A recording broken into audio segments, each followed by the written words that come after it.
Hello everyone and welcome back to the show. It is do or die for Cloud9. I am Phreak. Over there is Kobe. I did not guess correctly which side he was going to be on. Over there is Kobe. You can't see it. My fingers are pointing the right direction. They beat Damwon Kia today. Can they get revenge on DetonatioN FocusMe from the LJL? Well, they're going to have to if they want to move on to the Rumble stage. Let's get right into it already off the bat here.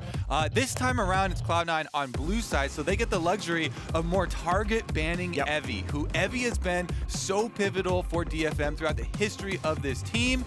I think it's a well-placed set of bans there going after him. And you see the change in priority where Rumble was considered the god champion for jungle in the new era. Cloud9 here, and at least for Blaber, opting for Morgana instead and giving it over to the side of DFM. Rumble is the only champion still at MSI 2021 with 100% pick and ban. And every single time it had been banned away against DFM. They had not gotten to show anyone whether they even played the champion. Turns out they do. It snapped up right away. Tristana probably locked up alongside. And keep in mind, think about last time these teams met. Blaber swam it down the river as fast as possible, flashing after a scuttle crab and giving it blood. And that is how that game went. This time, not on Nidalee. You know, maybe can't paddle quite as fast. See if this game is going to play differently, but I want to remind everyone of how this went the first time around. It was a very rough start for C9 because they are up against elimination. On the other side, of course, DFM.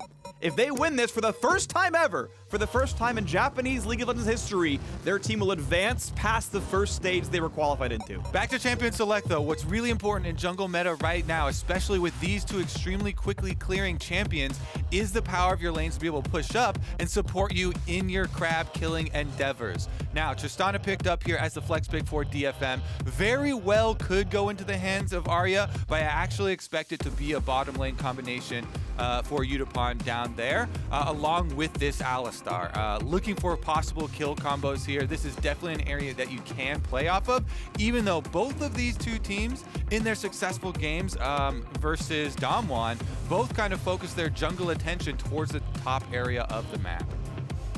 Ooh, Silas taken off the table. Obviously looks really good on Alistar, looks really good on the Rumble. Those are outstanding ultimates to steal away, so sure makes sense here. Honestly, Vulcan has been an absolute smurf today, though. That is a player to watch out for on the Nautilus. Maybe a little bit less playmaking than on the Alistar he was a little while ago, but obviously still good engage. Blaber, if he is on point, then Morgana can do a ton as well. Zven was great in week 1, was okay earlier today. Players definitely we're watching for here as well. And Perkz has mostly just been on kind of control range champions. Yeah, had a marksman game earlier, but you know, two Victor and an Orianna. That's mostly what he's playing so far. He's definitely set up well to play, you know, a marksman in this game, except for the fact that one is banned and the other one is taken away. Those are the two primary AD carry marksmen for mid lane, Tristana and Lucian, off the table. Given the fact that they do have the jungle Morgana, though, much more supportive.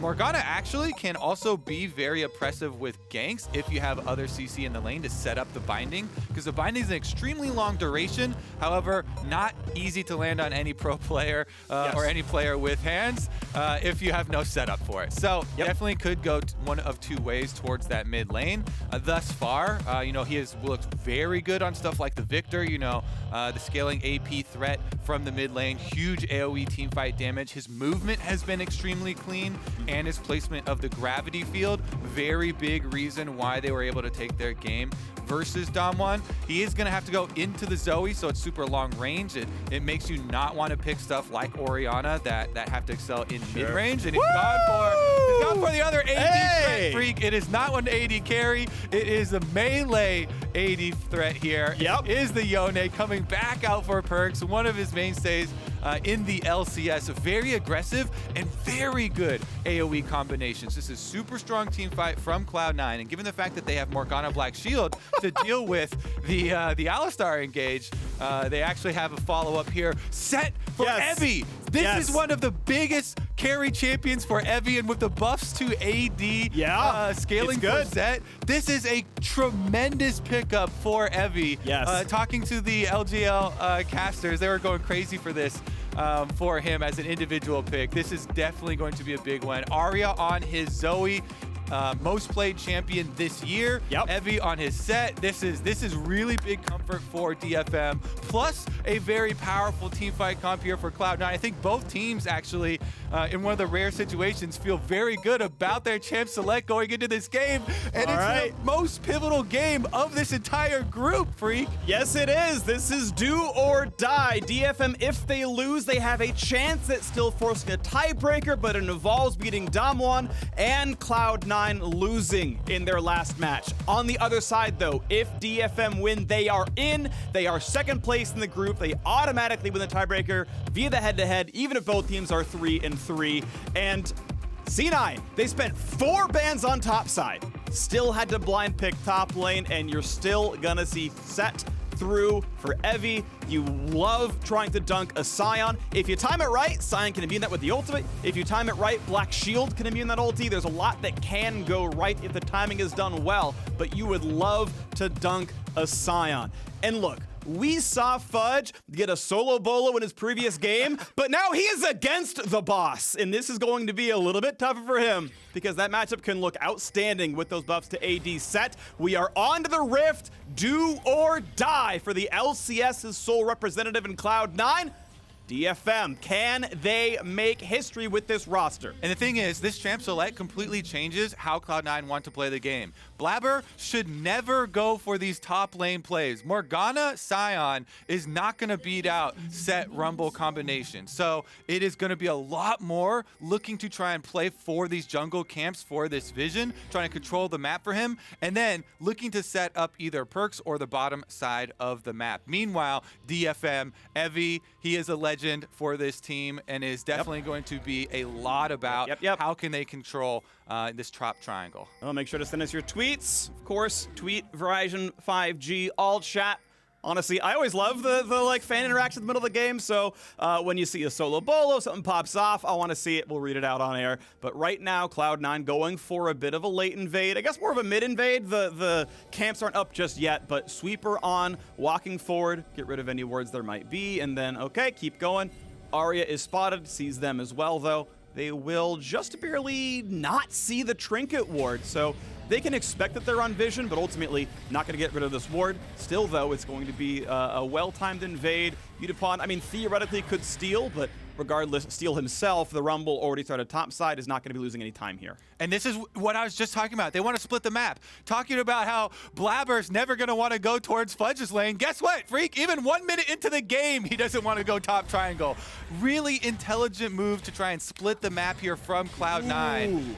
Good engage on the bottom side as well. That's 50% of Yutapon's HP. Steel has come around to try and answer, though, and Blaber didn't use his sweeper. He might have to flash. This is probably going to be flash force and a 200 HP already. Nicely done to land the binding first, but still the flash chase is here, and he's going to go down twice in a row. Blaber is dead in the river against DFM. Oh, Blaber caught with his hands in the cookie jar there. Yes, they try and split the map, but doesn't use the second sweeper, doesn't clear out that ward, and nobody has extra pressure to defend him in the jungle. We've seen so many times the defenders actually just bringing their jungler back over and defending their quadrant of the jungle. Seal comes over, and guess what? Mid-push from Aria Zoe means that is a kill. Huge pickup right now. DFM obviously off to a decent start there, 300 gold lead. Bottom looks pretty good right now for Cloud9, sure. And hey, it's Perkz doing his best as well. Good timing with the snapback. He is immune to CC during the road backwards, so not going to be sleeping. But yes, Fudge has 3 CS. He is zoned off. Now, to be fair, Sett is also only at 3 CS, but trying to zone him off of XP can make this lane pretty much impossible. Good couple of punches, looking really good for Evie.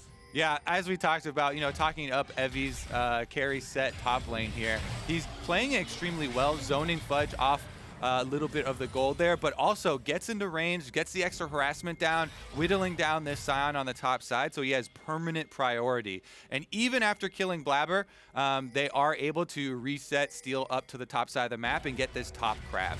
So with this tremendous amount of top lane pressure here from Evie, from DFM, it's looking like a really good opening for the LGL represents. So the kill is obviously nice. However, in XP, it's going to be Blaber leading. Keep in mind, he got to take his left side jungle. He's still got 2 camps down there, plus the bottom scuttle. Like, he's actually going to stay out leveled. He got a free recall off, I guess. It didn't buy him anything because he had 2 camps at the time. That is the most ridiculous usage of the word free. I am calling that illegal. It cost... No, get the hell out of here, Phreak. It cost Blaber 0 gold.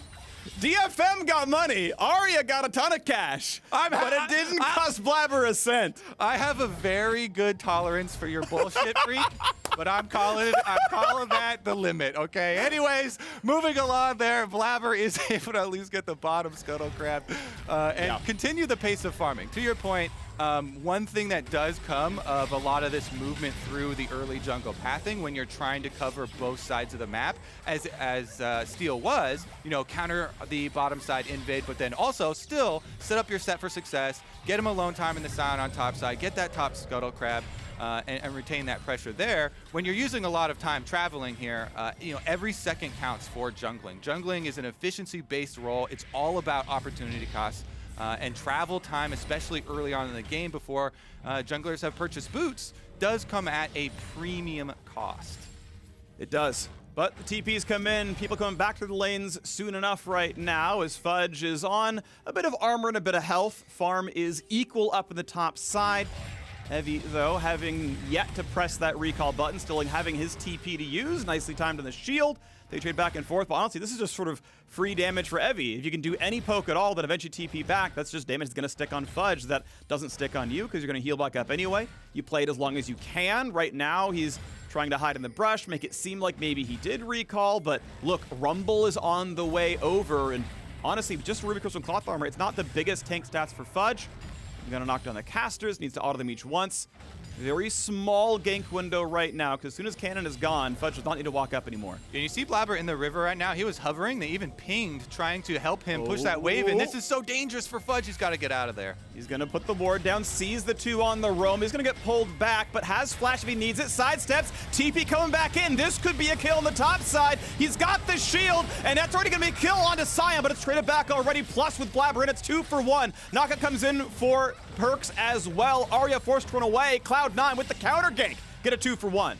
First blood already given over. Cloud9 very happy to push this wave in, and I do like that counter gank. Nice teleport from Perkz to actually lead it off, even if the first kill is definitely you know, traded on the opposite side. Pretty big turn of events here. This now does get Sion to the Bramble Vest, which you just want to purchase as quickly as possible so you can sustain through this lane.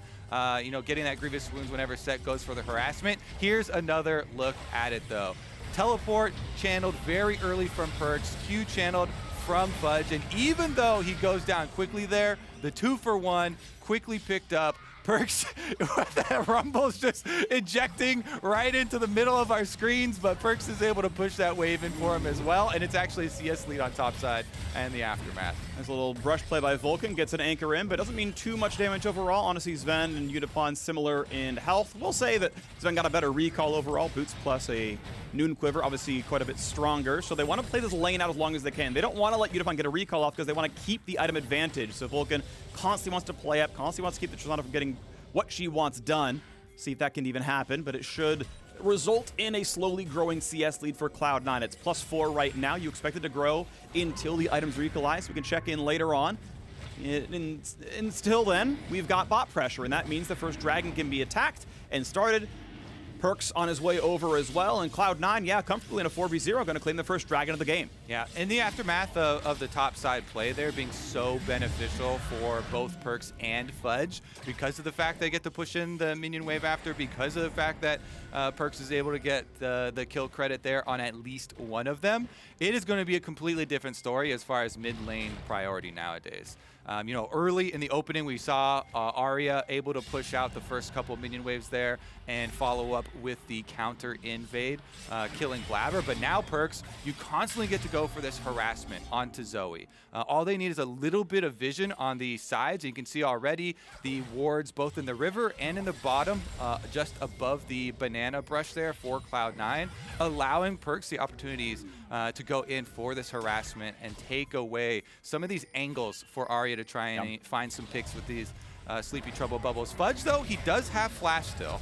Flash burn there, yeah, another forced attempt top side. Good idea, though. It gets the summoner for very little time, required. But I want to say Cloud9, off of what Fudge did about 40 seconds ago, able to eat their cake and have it too, which is the fact that they got Dragon and did not lose Herald on the cross-map play. So often with top teams like this, team goes to one side, they take the one that they want, the other team just takes the counter punch elsewhere. But Fudge saw Steel starting the Herald, walked over, said, okay, it's a bit too much pressure for me, backed off, made the Herald reset, and now Cloud9 able to get their champions back on the map. A recall did end up coming through for Zven, so bot lane's equalized, but now that team is ready to fight for Herald. And it's not like they're up in gold a ton. It's, both teams having 2 kills, but Cloud9 able to get both neutral objectives pre-10. Yeah, and even with the support, recall, roam being answered here, it actually just means Alistar's time is kind of wasted and moot, as it's full priority for Cloud9. Zven trying to get back to lane, though, right through the Rumble. Huge damage. Autos, ults over the wave, ults over the wall. He knows that if Steel were not overheated, that would have been an equalizer, and that would have been so much damage. Instead, it's just going to be a red buff Steel. Possibly, maybe, but Vulcan and Blaber are on the way over. Vulcan face checks it. Red's going to reset, and Steel, for the last 2 minutes, has not gotten a single thing done. Half his camps are even up right now.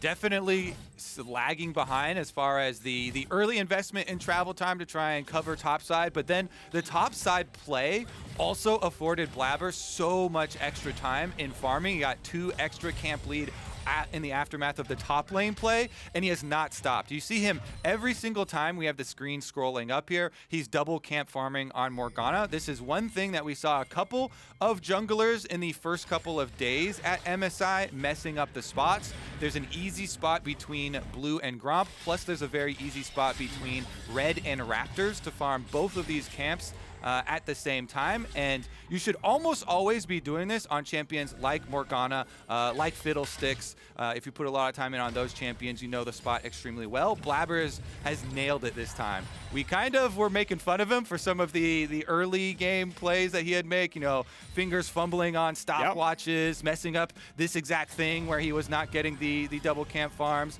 But he's definitely put his time in on the practice tool and has it nailed down. Yeah, doing a bit better this time around. Still, though, first-blooded in both games against DFM. That may still haunt them in this one. And right now, though, Cloud9 obviously in the lead. Still got a Herald in the pocket, 800 gold in the advantage, 1 Dragon up as well. And so we'll wait to see when the Herald does crash. Mid lane about to lose 1 turret. Bot hasn't taken much damage, neither has top lane, but we should see more of it going down pretty soon, maybe with an Alistar roam, or a Nautilus roam, I should say, to try to find an entire turret. Wait to see when Blaber shows up, but the Herald's about halfway done in the inventory.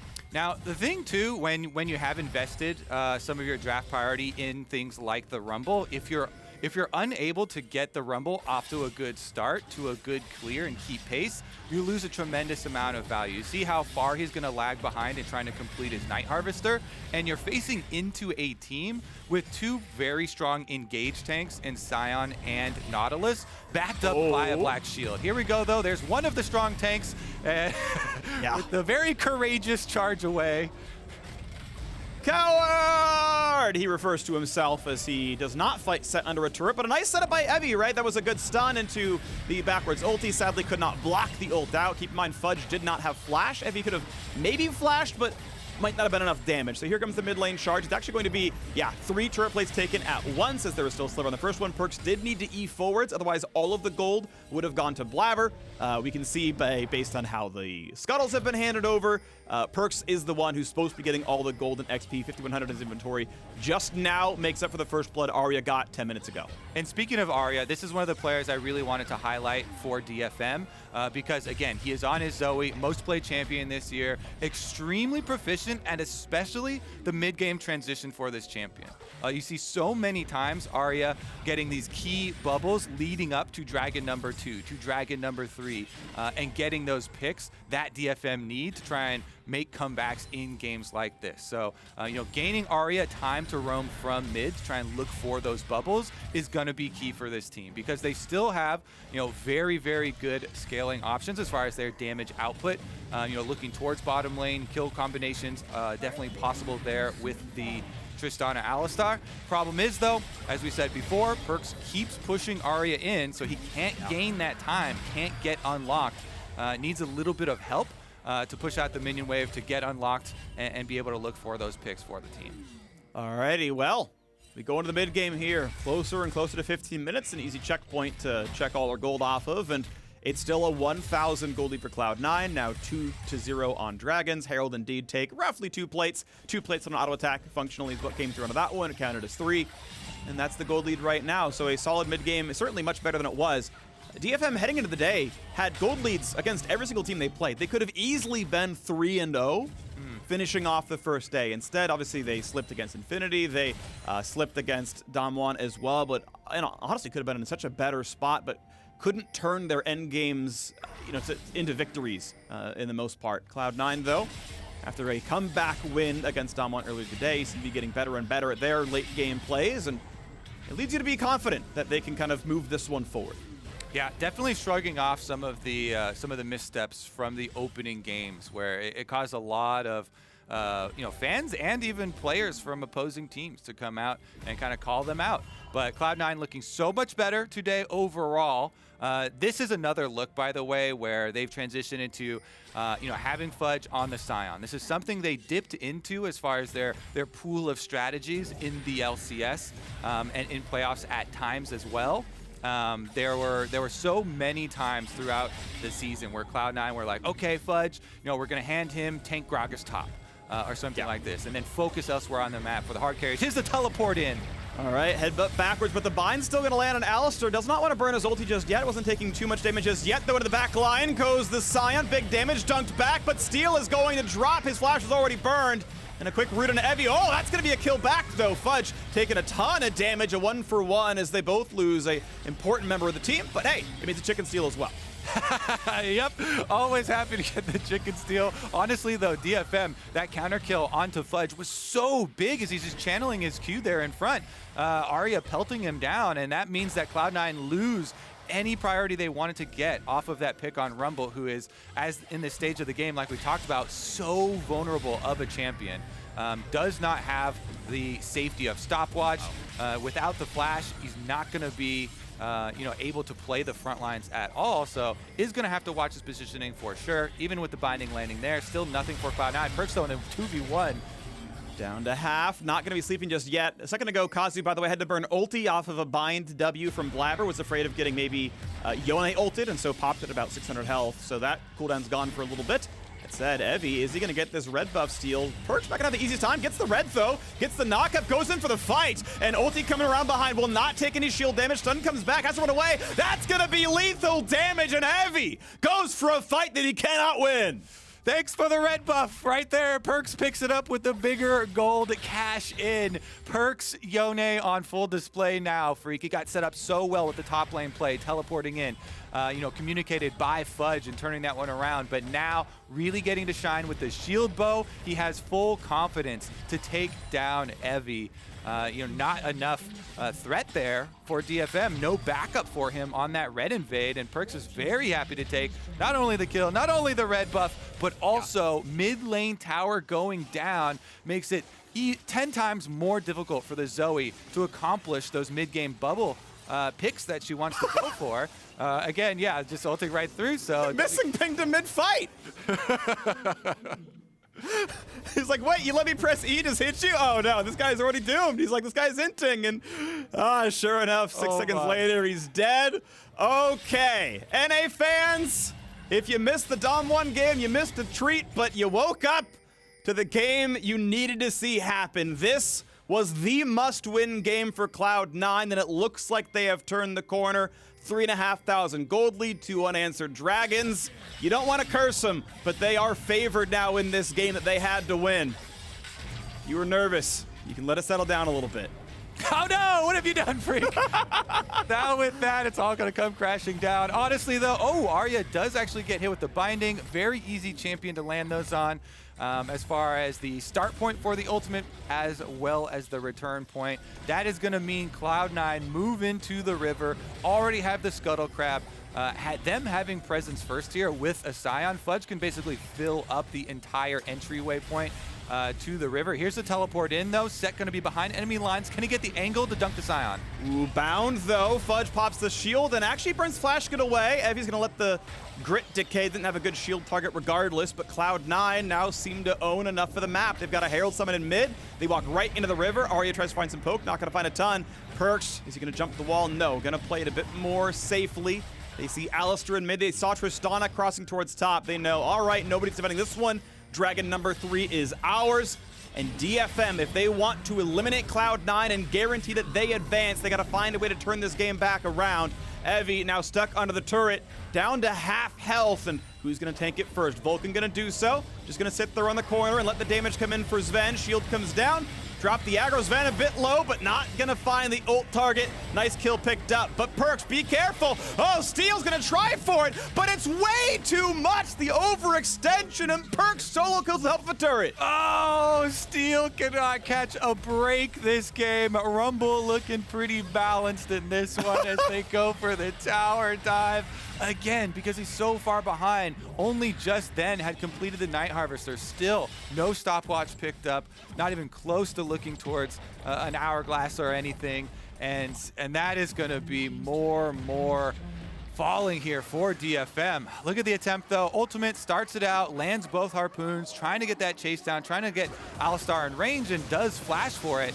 Perkz, though, with the ultimate and with the shield bow, buys enough time, gets under turret. Really good use there, stacking up his Q so he can gain extra range under the tower. Baits him again. What's more BM of missing pings during fights here from Perkz, or typing out timers as your solo? Oh yeah, for the mid lane for doing B style plays. Yeah.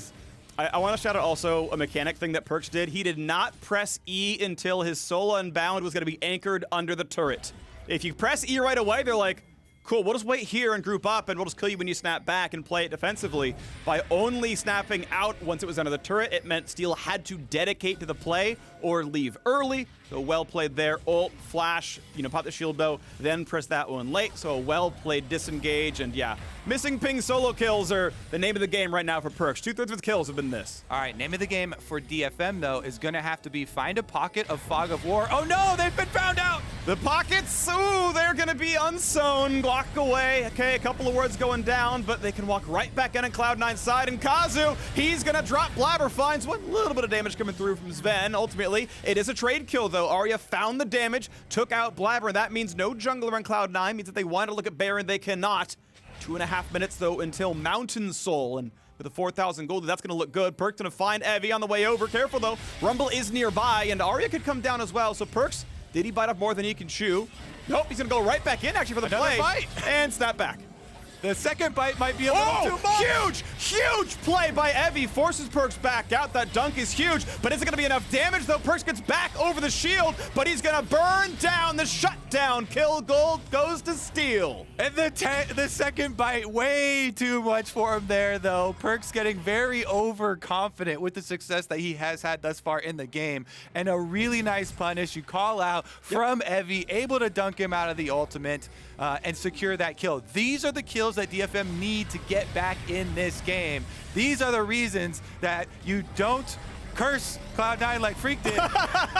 Here's another look at it, though. Look at Aria is actually what I want to focus on, because this is why we're talking up Aria's Zoe right between the tanks of Cloud9. He threads the needle for the counter kill there, killing off Blaber. Really big when DFM can actually pick up these extra kills, keep Cloud9, honest in this game as far as setting up for this Soul Dragon. This is going to be a breaking point. But DFM, they have found a couple of those comeback kills thus far. They're looking at setting up that AoE combo. Rumble Ultimate is ready. Alistar and Sett engage will be a priority, but Aria is looking for these setup bubbles. Those are the things that can actually be game changers. So down to about 3,500 gold. That second bite from Perkz. Give him the Heimlich Kobe. He was choking a bit there. But now we have the river control. 45 seconds on Mountain Soul. DFM are going to be the ones to take the bottom river first. A couple of aggressive wards in the south jungle. Cloud9 could say, you know what, screw it. Take it. We'll play for top side. We'll force Baron. And that seems to be the play. Everyone's playing top jungle. They're not playing for soul. They're going to use their gold lead to say, screw it, vision control into Baron as the trade of objectives. Do DFM play that correctly? Or, actually, based on these recall timings, they're going to get the vision, but still play for bottom river. Yeah, I'm going to say with both teleports available, Cloud9, their setup work for the soul play can be really, really, really easy. Pushing out both these side lanes. Nobody can actually answer Perkz at the moment in the 1v1. He already had QSS. Now he completes Infinity Edge here for the Yone. This is a tremendous power spike. He actually might be able to take those 2v1s next time around. For it. As you can see, by far the highest gold in the game. It's going to be an attempted Baron take here for DFM and answer. Nope, they're just clearing out the wards. Okay. So it is the soul given over. No rebuttal for TSM. And maybe now, Phreak, you can give the go-ahead to breathe that sigh of relief. No longer. After seeing that Perkz play, it's you know what? It's back to G2 vacation memes. I'm no longer gonna put the faith in it. We're just gonna wait and see how the game plays out. Certainly, it's a mathematical gigantic lead for Cloud9. Again, the gold lead about 3,000. The Mountain Soul, obviously a big deal. That last play for the last minute was certainly interesting to watch for. C9, yeah, played the top jungle, then came right back down, and DFM kind of handed it away. The Mountain Soul, permanent, gigantic shield. It's going to do a lot against the Zoe poke, going to do a lot to make sure you don't get one shot by the engage. But one good team fight can still turn things around. It's not out of the realm of possibility if you play it well enough. Here comes the attempt towards the top side. Comes back. Perkz is going to walk back down to the river, and looks like Cloud9 are going to play around the Baron setup again. That blind binding from Blaber over the wall provided so much value. Are you kidding me? They burned the flash of Yutapon right before the Baron setup. This is going to have huge ramifications for the team fight. Yutapon is the DPS output there that are looking to actually carry the brunt of the fight. Yes, Aria is trying to find these bubbles to pick to set it up, but it's up to the 2-item Tristana to really pump out the DPS and finish those team fights if they're actually going to have a hope at defending the Baron. Cloud9 get another big cooldown. Alistar ultimate now not going to be available for DFM, and this should mean C9 hard bait on this Baron. They clear out the rest of the wards. One more left behind that red buff with the control ward being there, and their timer is on the clock right now with Evie pushing bottom line. He does have teleport available to join when they make the call. Okay. Well, 4 minutes on Elder Dragon. Baron still a possible setup. Fudge walking up, gonna frontline. We know there's no ult, and Alistar has to flash away, and Fudge is already channeling the Q. Lands the slam, knocks him up. Thumbs up, one from Teemo, one from the old icon, and now Cloud9 without an enemy support gonna walk right back into the Baron pit. All right, all that they have to worry about now is the possible Baron steal. We've seen so many times Zoe's come in. Paddlestar is huge burst damage at this stage of the game. Rumble does not have ultimate, but does have flash. Can Cloud9 keep him out of the pit? A binding from Blaber would go a long way if they can get it over the pit. Perkz goes over, he'll do it by hand, and that's gonna be the Baron. A black shielded Yone over the wall that can snap back whenever he wants. There's not a lot of counterplay to that one. They don't have the damage to the shield, though. He's got a QSS for good measure. All they get is Evie split pushing the bottom side. He took down bottom lane outer turret. He took down 3 minion waves, but the Red Bull Baron buff is on for Cloud9. That power play is going to grow pretty quickly. All right, now all that's left for Cloud9 to push in with their 4-1. They actually have Fudge on bottom side. Teleport's available for both him and Perkz, so they could get every single lane in their favor, try and close the gap here on DFM. With the safety of Mountain Soul as well, they do have plenty of disengage, so they can actually play every single lane, try and sync up top and bottom lane at least, and get the second outer towers there down very quickly, get all of that extra gold, remove any of these avenues for comeback for DFM. Playing it smart, playing it by the numbers. So far, so good. Steel, once again, is top side, but you can see every time Perkz goes for an aggressive wave past river, he's got to make sure to have the soul unbound, and then, yep, just ults it away. He says, okay. I'm okay trading ult for ult, it's fine. You got 2 top side. I'm okay burning a cooldown, not giving away a death. And hey, by the way, if you need me, I can always TP back into bottom lane. So go push with impunity in the bottom lane. Inhibitor turret gonna be dropping, another thumbs up for Zven. His mid lane was shepherded in, but not Baron buffed up. As Fudge comes back over, 4v0 push down to the bottom side. And Perkz still staying on the split push. Steel behind him, but down 6 levels. He's certainly behind him in that case. I guess Only down 4, but that duel's not going to look pretty. Burns the zone. He is trying to jump away, but Evi's here, has some Krugs for a big stun, and Perkz may just die. The dunk right into a Sion, but it's not going to be enough. A shutdown comes through. Well played. One picked up as Fudge had TP'd over. He's left alone. Finally gets some reinforcement. It's going to be enough here as the stun lands on Evi. He's stunned up again. The flash means nothing, and Alistar just delivers himself on a silver platter. Thank you very much for the beef wagyu, and this is going to be another kill and another turret going down. And Cloud9 can finish off the push. Yes, Perkz went down, but 2 people on DFM in answer. As soon as the rest of the squad arrives, they finish off the secondary turret. Objective number 1 of bottom inhibitor was already taken during the time that Perkz was buying on the top side as well. I do have to say though, DFM, they didn't have a lot of options to go for here because they can't fight the 5-on-5. They would lose straight up. So they go with one of the only options that they have is try and pick off one of the split pushers. And knowing that Perkz had just burned his ultimate in their previous exchange, they decide to all in here, try and take him down, and they do get the shutdown, single kill for themselves. It did go on to Yutapon, so definitely gold invested in the right spot.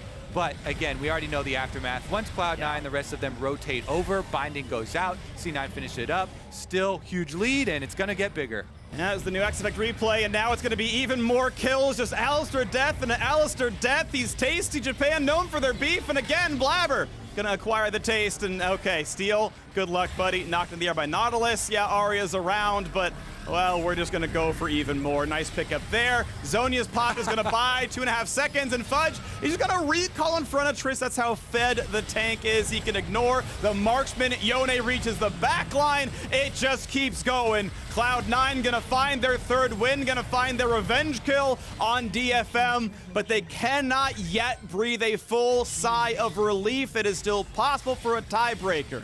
DFM are not yet eliminated. I like the white flag from Vulcan, true to his French heritage, good job. And now we go into the last few Nexus turrets. Cloud9 get the win they needed to. It still started with Blaber dying in the river off of some over-aggression, but it is still Cloud9 coming away with the win. They are 2-0 on the day, and if they beat their final opponent, they will advance. Fudge, big play on the Sion. Huge stuff from Vulcan initiating for them. Perkz, a masterclass in Yone, getting so many of these solo kills. Definitely a little bit of panache at the end as well. Some flair from the Cloud9 guys. Sion can't do sit-ups, his belly's too big, so it just goes for the recall taunt instead, even with Sett in the game. You love to see this for Cloud9 though. Today, they really came out to play. So much confidence in them after getting that win over Damwon. Continuing it here really does look like Cloud9 finally have arrived in Iceland. They are here to play, and they are here to win. They are. Good day so far for Cloud9 and fans of the LCS. DFM have to pick themselves up. You lost a game to Cloud9, but you must immediately come back, get on stage, and you got to do what you almost did back in the first week. You've got to take down the reigning world champions. If they do that, and they get help from Latin America, they can force that tiebreaker at 3-3 against Cloud9. That is the hope of the LJL to advance for the first time ever. It's going to be a heroic effort, but they nearly did it a few days ago, so maybe they can do it again here. Now, Cloud9, they keep their dreams alive. If Damwon win the next match, Cloud9 advances to the Rumble stage. When we come back, Sjokz and our analysts break down Cloud9's win before Damwon takes on DFM.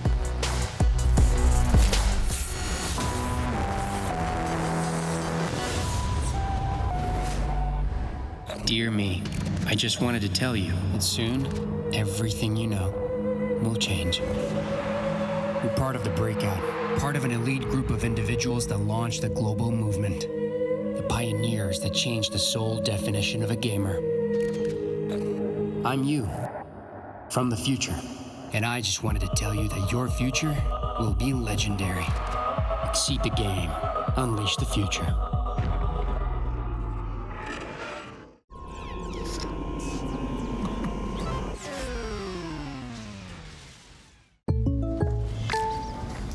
Oh, just one. Jake from State Farm, it's the least I can do. You really did me a solid with that, Maya markdown on my insurance. Here's the deal, Maya. State Farm offers everyone surprisingly great rates. Right. No, really, there are no markdowns, just great rates. Pull around back in 20 minutes. I'll hook you up with the good parts. When you want the real deal, like a good neighbor, State Farm is there.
Welcome back, everyone, to MSI 2021. I'm here with Perkz after a victory here over DFM. Not out of the woods just yet when it comes to qualifying through to the Rumble stage, but a very necessary step in a must-win game in order to keep or retain those chances. So just overall, how are you feeling now, midway through the day, with how the team has looked?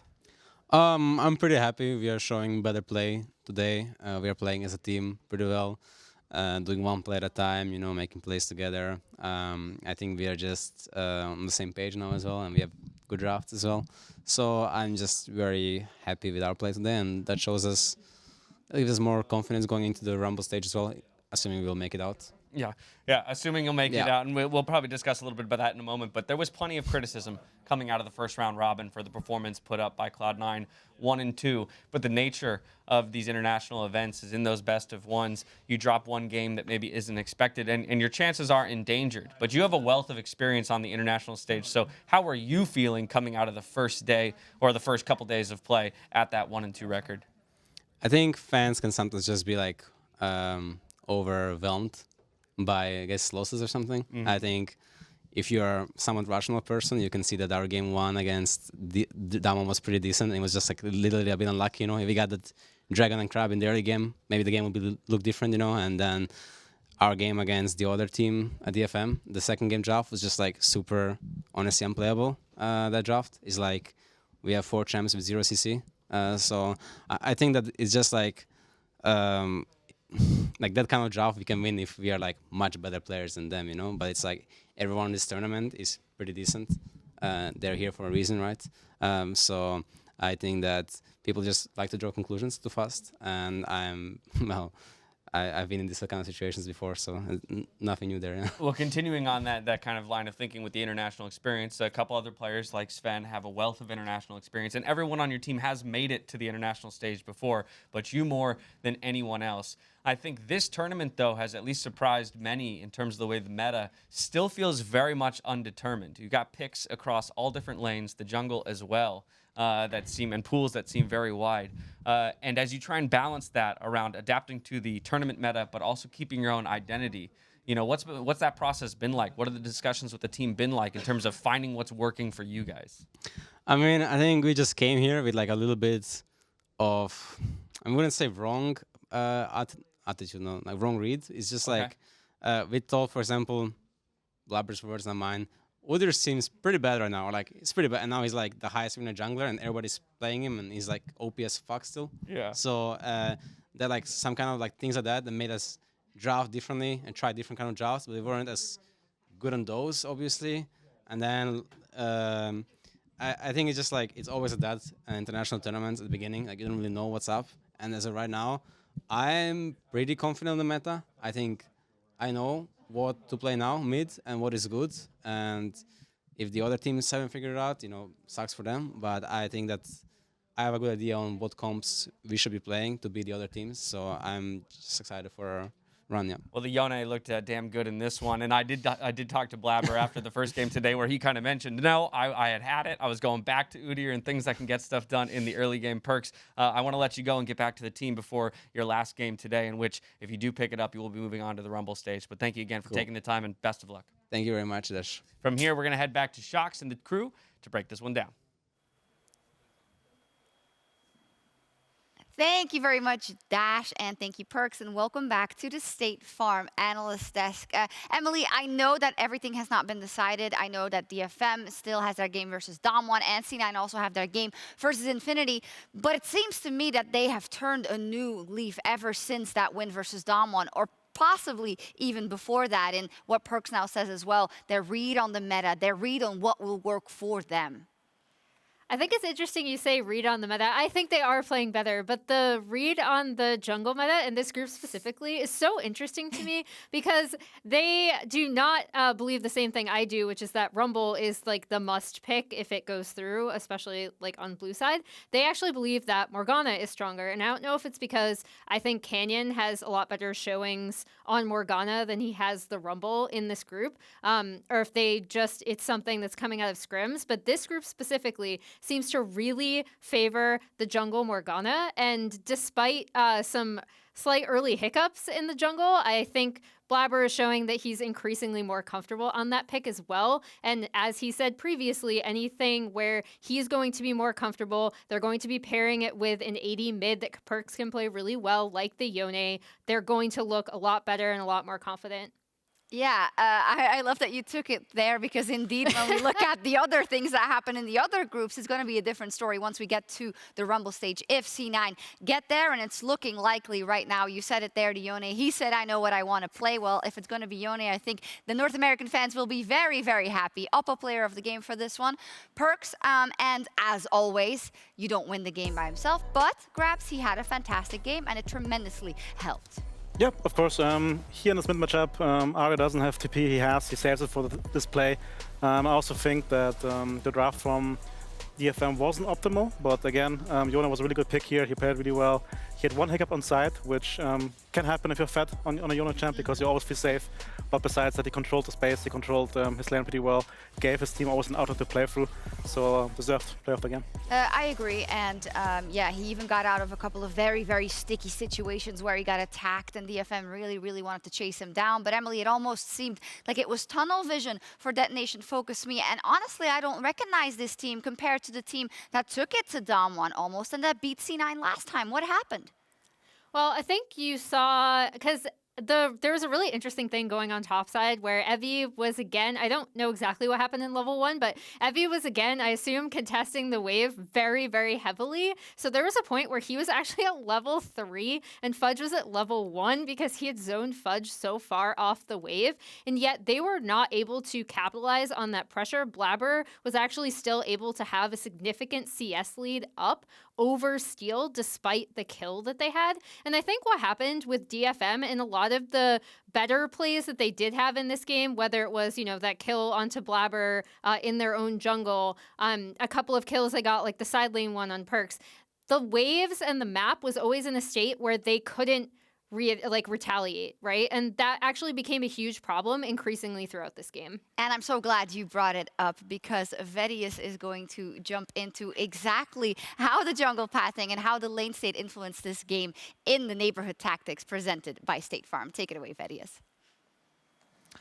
Thank you very much, Sjokz. I wanted to take some opportunity to talk a little bit about early game jungle pathing because here at the neighborhood farm, State Farm neighborhood tactics rather, jungle pathing is extremely important. Now, in this early game, we saw that Blaber wanted to do a delayed invade. And while he does end up losing his life, I want to showcase why it ends up actually backfiring for DFM, even though they end up getting first blood, and why it actually has so many impacts on the later stage game. So let's start by rolling out the clip. And what you're going to notice is that C9 is going to do a bit of a delayed invade as they move into the enemy jungle. And what you're trying to do, if we can very quickly pause it here, is we actually want to split the map. So I'm going to bring up the minimap. I believe this one should do.